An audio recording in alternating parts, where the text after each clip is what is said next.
Some other client variabilities that will affect their response is age. We've mentioned that before. An elderly person or a very young person will react very differently to a person in their 20s, 30s, or 40s, or 50s.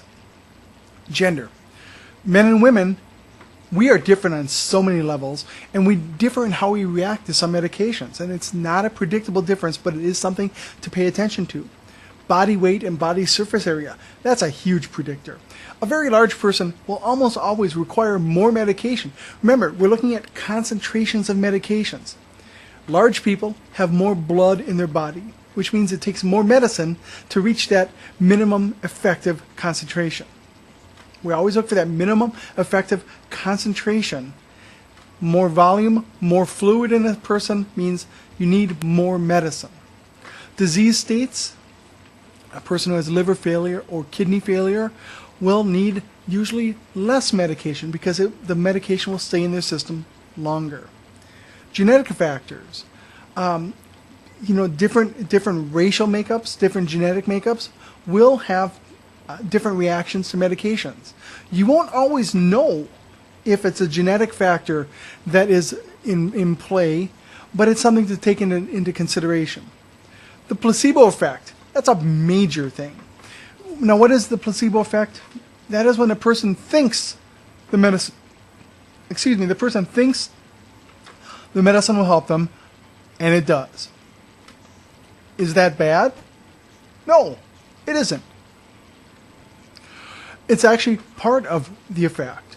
If you give a person a pain pill and say, this is a powerful pain pill, it will take care of your pain, and they believe you, chances are they will achieve a better result than if you say, here's a pain pill, it probably won't help you, but try anyway. Now, why would people say that? I have seen students shoot themselves in the foot by saying, this isn't much of a pain pill, but it's all I can give you. And I just go, Joe! And their response is, well, I'm telling them the truth. And yes, they probably are telling them the truth, but this is a case when truth hurts, okay? You want to set people's expectations up for success. So if all you can give them is this pill, we're not going to lie and say this is the best pill possible. But we're going to say, here's a great treatment for what's going on. It's going to help you. It will. Either through the chemical reaction, the biochemical reaction of the drug, or the placebo effect, or both. And that would be an additive effect. Remember we talked about the additive effect where two things come together and help improve the results? So always leave people with the idea that this is going to help them. Never say, I don't think this is going to work, but go ahead and try it anyway. It does not help anybody. Administration time. We want to give, like pain pills. If we can give pain pills before the pain gets bad, we're going to have better results. So if a person has had knee surgery and they're going for physical therapy at 9 o'clock, when would be a great time to give them pain pills? Remember, onset of pain pills is usually 45 to 60 minutes. Peak happening after that. So at least 45 to 60 minutes before 9 o'clock is going to give them the best results. It takes timing on your part to make sure the patient gets the best possible results. You are managing their pain, managing their course of postoperative stay. You're in charge. So you need to plan your day out, plan their day out, so that everyone has the best end result. Is there tolerance? Has the person been on pain pills so long that their body has developed a tolerance? It's possible. So what is the nurse's role in educational management of medication therapy? If your client, your patient, or your resident is not ready to learn, teaching them is going to be a waste of time. Check for barriers to learning. What would be one of my barriers if I were your patient? I wear glasses. If I'm in bed without my glasses and you give me reading material, it ain't going to work. Check for hearing aids. Talk to them in the face. Turn off the TV. Include family members involved. So if the person's spouse is sitting next to them, make sure you're teaching the spouse too. Include everybody. Talk to the client's level of understanding. Do you know what the average person's age level of understanding of the written or verbal communication is? 5th grade. That's a 10-year-old. That's the average level of comprehension. If the person is ill, it's reduced. So we're going to use simple language. We're not going to talk down to people, but we're going to use simple terminology. We're not going to talk bioavailability and the biochemical effects of a medication. We're going to talk about having enough medicine in the blood to do the work. That's bioavailability, right? We're going to give short bursts of teaching. We're not going to give them a 3-hour lecture like I'm doing to you. And I'm not doing that to you, am I? I'm giving you 15 minutes at a time. Short bursts is going to have better results than one long teaching. And that applies to your patients and my students. Reinforce, reinforce, reinforce, reinforce. That's why I'm constantly bringing back terminology that I feel is very important for you to know. And apply principles of diversity. Find different methods of bringing information to them. Maybe a written handout, maybe something on the TV, maybe a skit. Nah, probably not a skit. I don't do skits myself. But different methods will reach different people. Now, why do people stop taking medications? Well, why do people stop taking antibiotics? Because what did we say is the most common side effect of antibiotics? And these are predictable side effects. Nausea, vomiting, diarrhea. Do people really want to feel nausea, vomiting, and diarrhea? No! And if you tell them the side effects include nausea, vomiting, diarrhea, and then they develop nausea, vomiting, diarrhea, do you think there's a chance that when they go home they're going to stop taking those medications? Very possibly. On slide 54, there's a little joke here. It says, reasons for non-compliant. The pharmacist is giving them medications. It relieves watery eyes, runny nose, aching head, and scratchy throat. Side effects include runny eyes, watery nose, aching throat, and scratchy head. So they're making a joke here, but if the side effects are worse than what they're treating, they're not going to take it. If you give a person a blood pressure medication and it makes their blood pressure go down to the point where they're drowsy and tired and can't function, they're not going to take it, and then they're going to have bad effects. So you need to understand why people stop taking medications. What's another reason for not taking medications? Cost. Those of you that may take medications on a regular basis, you probably already know how expensive pills are, or inhaled medications, or any other medications. You'll sometimes see advertised for inhaled medication called Advair, that Advair Discus. It's a great medication for asthma. It costs about $400 a month. $400 a month. If you're on a limited income, and you have choice between rent, food, heat, gas for the car, or medication, you might choose to skip the medication, or maybe buy the medication but not use enough of it. And what happens if you don't use enough medication? Do you reach that minimum effective concentration? Probably not. So now you're taking half a dose, which is giving you no effect at all. So in other words, you may as well not even take it. The cost of medications is a major barrier for people to taking medications. And that is a chronic problem. And I don't have an answer. But it's something that we have to consider.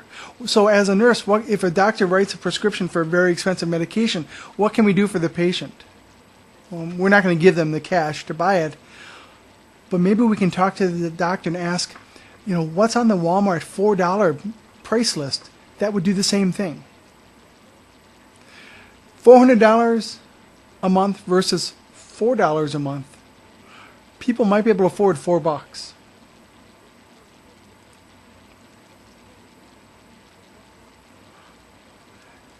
Some people take herbal medications, herbal supplements for treatment. There's a lot of mixed results on those. Personally, my belief, I'd rather see people spend their money on a pill or a treatment that I know has an effect than on an herbal treatment that might have an effect.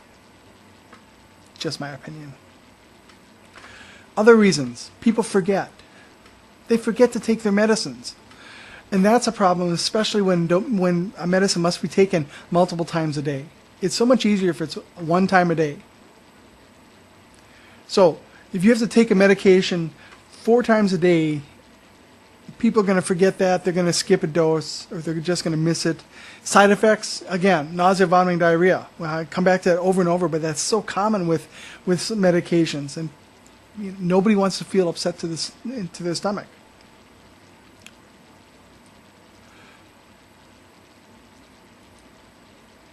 So we look at evidence. Evidence-based practice will control much of what we do as nurses. Evidence-based practice, here's the definition. It's the conscientious, explicit, and judicious use of current best evidence in making decisions about the care of an individual patient. It means integrating individual clinical expertise. What do you know based on what you've done with the best available external evidence from research? So it's what you know based on your experience in combination with what evidence, what research, what the most current research shows. And it can be difficult to keep up with that with research. So what's the process of evidence-based practice? First off, assess the patient. You always start by assessing your patient. You ask the right question. You acquire the evidence. It means you have to do some research. You go to CINAHL, you go to Ovid, you go to a pharmacist and ask them. You appraise the evidence for its validity. Remember, we talked about good sources and bad sources. I don't care what they say on TV, that is not a valid resource. I don't care what the doctors say, what Dr. Oz says, that's not valid research. Unless you go to what they are using for research. Go to the source, and that's valid research. And then apply what the research says. There's types of studies, many types of studies, and in varying levels of believability, not believability, of validity. Animal research. A lot of people talk about animal research. They've done researches in mice and rats and rabbits and whatever. Great. You might have excellent evidence that in rats it does this, or the side effects in rats are that. But guess what? I'm not a rat. You might think I'm a rat, but I'm not a rat. And neither are you. And neither is your patient. So just because it does something in rats or mice or rabbits or monkeys does not mean it applies to humans. So animal studies, animal research is at the lowest level of validity. It is the starting point. It's only the starting point. So if you see research that says in rats, this pill results in weight loss, great for rats. Doesn't mean nothing about us. And in fact, almost never will. Case studies or case reports, that simply is what one person found in 1 or 2 or 3 settings or whatever. It's nice information, but remember, here's a case study. Hydrocodone and oxycodone will result in pain relief, and in this case study, a very energetic effect and lack of sleep. That's a case study of me. So when I take hydrocodone or oxycodone, I do not fall asleep. But you cannot apply that to everybody else because it's a case study of me, not of you or anybody else. So case studies are good information, but they are only valid about that person. Control studies, case-controlled studies, are better because now you're looking at a larger group and you are dividing it into you're dividing it into a control group and a test study group. So now a case study will have more validity because you have a control group and you have a test group. Cohort studies or randomized control studies, these are all getting better and better. Systematic reviews are good. Meta-analysis are the best. And a meta-analysis will pull in many research groups, combine those groups, and then look at the big picture. So sometimes you will especially use a meta-analysis in problems that have very small numbers. Problems, I'm drawing a blank all of a sudden, but you'll find a disease process that does not affect very many people. So you'll use a meta-analysis that looks at people over time, small groups over time, to create a large group. So if you get a meta-analysis of a drug, that is going to be probably your most valid results, and you can apply it across to many different areas.